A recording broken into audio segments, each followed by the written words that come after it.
Bienvenue dans un nouvel épisode de Daily Bee. Aujourd'hui, la journée, ça va probablement être juste des vidéos TikTok. Et c'est pas mal ça. Être entrepreneur, c'est être payé pour aimer sa vie.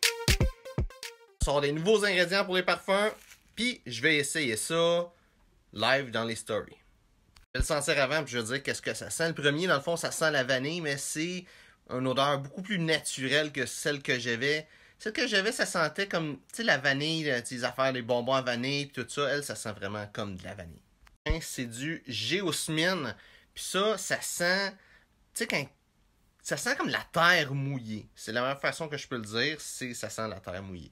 L'ingrédient que j'ai acheté, c'est du pyralone. Puis ça, c'est une odeur de cuir, mais un petit peu de cuir, si on pourrait dire vert herbacé.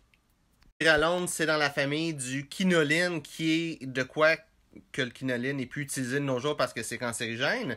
Mais en gros, c'est ça les odeurs de cuir qu'il y avait dans les vieux parfums des années 70-80. L'ingrédient, c'est du méthylionone gamma. Ça, ça a une odeur de violette, si je pourrais dire ça, mais c'est vraiment doux, vraiment subtil, puis ça donne une odeur poudrée dans les parfums.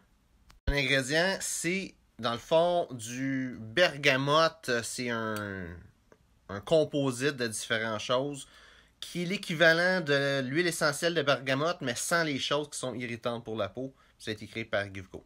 L'ingrédient, c'est dans le fond l'odeur que j'utilise pour les odeurs aquatiques dans les parfums, qui est là de façon notable dedans mon parfum Blue Justice Aqua.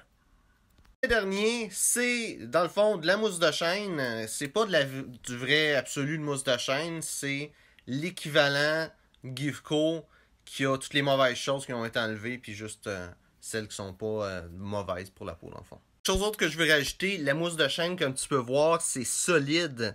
Dans le fond, ce qui s'est passé, c'est qu'il y a beaucoup d'ingrédients dans la parfumerie que c'est des ingrédients solides qui vont être dilués, comme ça par exemple. Puis qu'est-ce qui s'est passé, c'est que le point d'ébullition est comme assez proche de la température de la pièce. Fait que quand ça gèle, ça dégèle pas. Fait que d'habitude, qu'est-ce que le monde font, c'est qu'ils mettent ça sur une plaque chauffante. Mais moi, j'ai pas de plaque chauffante.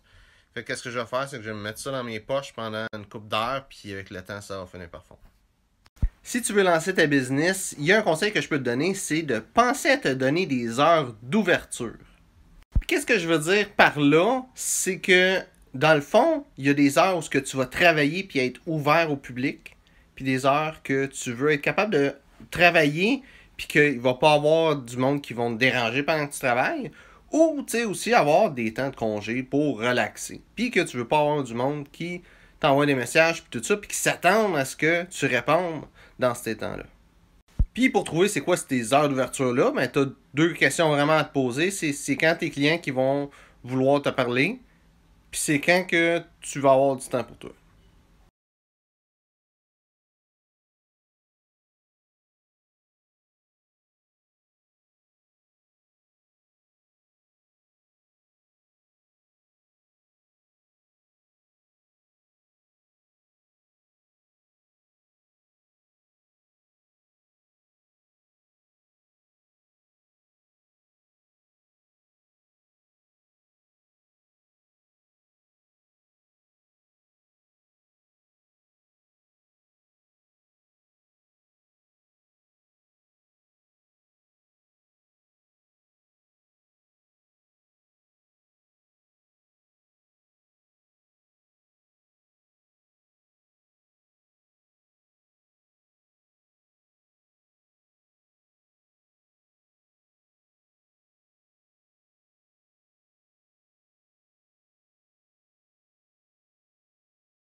Merci d'avoir regardé la vidéo. Si tu as apprécié, like, partage.